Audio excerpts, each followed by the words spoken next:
हे guys, सो मैं हूँ Lima और स्वागत है आपका मेरे इस चैनल में डियर लीमा। सबसे पहले मैं आपको बता दूं कि ये आज का मेरा पहला व्लॉग है, जो मिनी व्लॉग नहीं है, पूरा प्रॉपर व्लॉग है।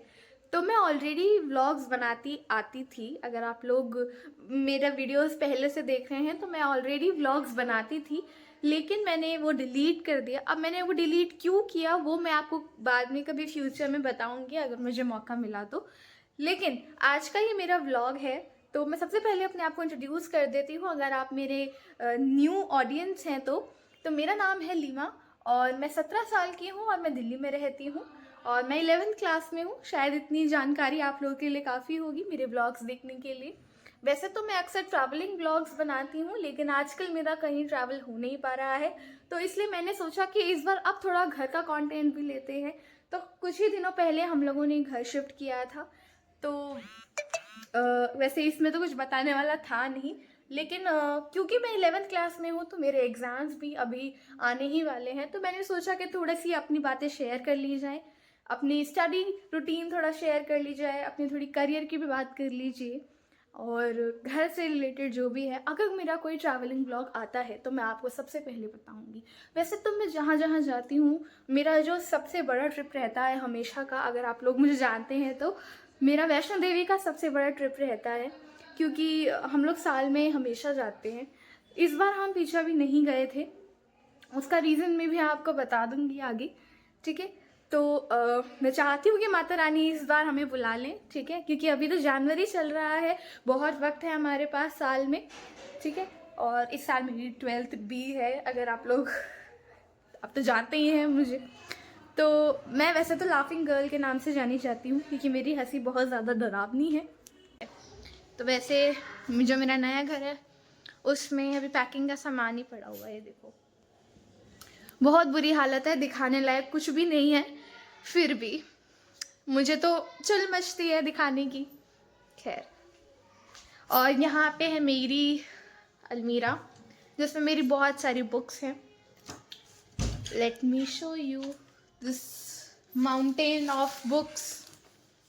इतनी भी बुक्स नहीं है, बेसिकली सिलेबस वाली बुक्स ही हैं और मेरी पुरानी क्लासेस की बुक्स हैं, जो कि मुझे लगता है कि हाँ ये नॉलेजेबल बुक है, उसको मैं ज़रूर रखती हूँ। जैसे कि मुझे सोशल स्टडीज़ बहुत पसंद है, जोग्राफ़ी, पॉलिटिकल और इकोनॉमी, ये मुझे बहुत अच्छी लगती है, तो इसलिए मैं हर क्लासेस की मैं ये रखती हूँ, मुझे अच्छी लगती है, फ्री टाइम में पढ़ने में मज़ा आता है मुझे।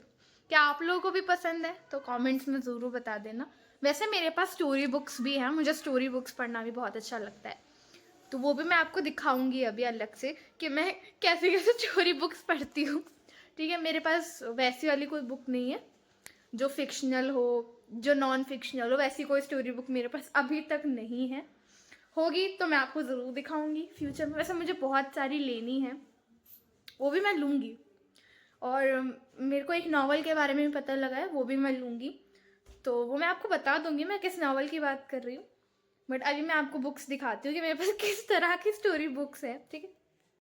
सो guys, these are the books which I try to read.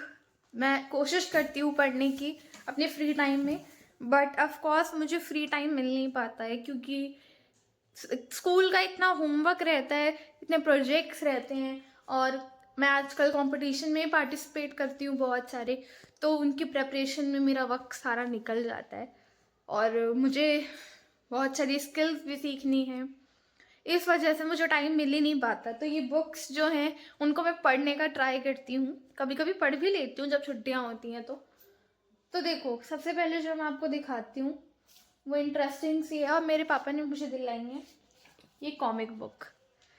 क्योंकि यू नो 90s वगैरह में कॉमिक बुक पढ़ा करते थे लोग, so I like to read this. मैंने ये पढ़ के ख़त्म भी कर दी हैं, बट स्टिल मुझे बहुत अच्छी लगती हैं ये। मैं आपको एक बार खोल के भी दिखाती हूँ।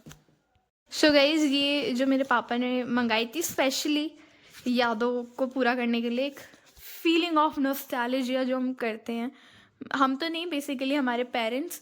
तो ये मेरे पापा ने मुझे 3 अलग अलग टाइप की कॉमिक बुक दिलाई थी और इनकी स्टोरीज़ काफ़ी ज़्यादा अच्छी है, मतलब ये 3 का सेट आया था आई थिंक। तो यार ये एक नॉस्टैल्जिया जो फील करवाती है ना, ये बहुत अच्छी हैं, स्टोरीज़ काफ़ी अच्छी हैं इसमें। और एक मुझे ये भी एक कॉमिक टाइप की ही है, ये इंग्लिश में है लेकिन ये भी बहुत अच्छी है, ये भी मैंने पढ़ के ख़त्म कर दी। पढ़ तो मैं लेती हूँ, ये देखो कुछ इस टाइप की बुक है ये भी मुझे बहुत अच्छी लगती है। So it's like a fun. ये वैसी वाली बुक्स नहीं है, ये कोई फिक्शनल बुक्स नहीं है, this is just a story book. और ये मेरे पापा ने मुझे बहुत पहले दिलाई थी, like maybe I was in 5th standard और maybe 6th standard.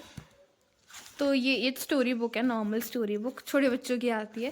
But यार ये छोटे बच्चों की नहीं है क्योंकि इसकी वोकैबुलरी बहुत ज़्यादा हार्ड है यार, मैं खुद समझ नहीं पाती कभी कभी कि क्या वोकैब्स है ये। सो गाइज, ये जो बुक मैं अभी आपको दिखा रही थी, ग्रैंडमा टेल्स इसका नाम है। तो जब मेरे पापा ने मुझे दिलाई थी तो मुझे भी ऐसा लगता था कि ये छोटे बच्चों की बुक है और इसे पढ़ के मैं क्या करूँगी, ये तो छोटी छोटी कहानियाँ होंगी सिर्फ।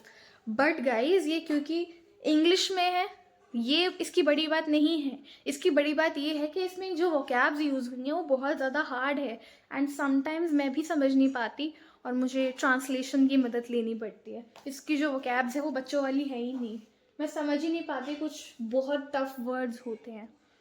तो या मुझे कभी कभी हेल्प करती है, इसलिए मैंने इसे रखी हुई है, इट्स हेल्पफुल यार। तो यही मेरे पास कुछ बुक्स हैं। हाँ, मुझे और भी बहुत सारी बुक्स लेनी है, फिक्शनल भी लेनी है और नॉन फिक्शन भी लेनी है, और इन फ्यूचर मैं वो ज़रूर लूँगी क्योंकि मैंने वो पापा को बता दिया है कि मुझे वो बुक्स चाहिए and I will going to purchase. Hey guys, so अभी हम आए हैं पार्क एक वॉक के लिए, बट गाइस ये पार्क की हालत आप देख ही सकते हो, पार्क तो बचा ही नहीं है, बस फुटपाथ बची है। तो फुटपाथ पे यहाँ पे भेलपुरी वाले अंकल थे, सो हमने ले ली भेलपुरी। बट पार्क के नाम पे तो गाइस कुछ भी नहीं है, कुछ भी नहीं है। क्या हो गया है ये देख रहे हो, ये बस फुटपाथ जितनी दिख रही है, बस ये पार्क का हिस्सा है। सो हम मम्मी और मैंने सोचा कि हम थोड़ा आते हैं, ये hall. So here we are sitting in the park. Park तो है ही नहीं जो भी है, बट बहुत ही थोड़ा सा एरिया जो है वो पार्क है, अदरवाइज़ तो सब नॉर्मल ही है। पीछे का जो है, ये इतनी ख़राब हालत कैसे हो सकती है, आई डोंट नो व्हाई। कि हमारी जो ये कैपिटल है दिल्ली, उसको तो बहुत ज़्यादा डेवलप्ड होना चाहिए था इन माय ओपिनियन, बट ये अंडर डेवलप्ड हो चुकी है। क्योंकि मैं इस पार्क में ऑलरेडी आ चुकी हूँ और ये पार्क पहले अच्छा हुआ करता था, बट अब ये पार्क नहीं रहा है। सो या आई होप कि नेक्स्ट 2 और 3 ईयर्स बाद ये नॉर्मल हो जाए ये पार्क थोड़ा सा। मेरे को ऐसा लग रहा है, अगर मैं पॉजिटिव वे में सोचूं तो मुझे ऐसा लग रहा है कि शायद ये सारी चीज़ें इसलिए की है ताकि ये दोबारा से रीडेवलप कर सके। बट अगर हम नेगेटिव सेंस में देखें तो शायद ये बुरी चीज़ होगी, but let's see what will happen next. So guys, देख सकते हो कि कितनी बुरी हालत हो रखी है अभी इस पार्क की। लिटरली इतना जो ये बॉर्डर वाला एरिया होता है ना पार्क का, बस वही पार्क जैसा दिख रहा है, अदरवाइज़ कुछ भी पार्क जैसा यहाँ पर है नहीं। ये तो पूरा देखो ग्राउंड ही बन चुका है ये देखो। सो आई थिंक इसको और ज़्यादा डेवलप होना चाहिए। वैसे वहाँ पे रेलवे लाइन है, अगर आप लोग कैमरे के थ्रू देख पा रहे हैं तो वहाँ पे मालगाड़ी दिख रही है, आई थिंक बहुत ज़्यादा शोर हो रहा है। सो वहाँ पे रेलवे लाइन है, तो मेरे हिसाब से कुछ अच्छा भी हो सकता है और कुछ बुरा भी हो सकता है। It depends on the government and also citizens. कूड़ा वगैरह भी है यहाँ पे, तो सिविक सेंस भी नहीं है। वेल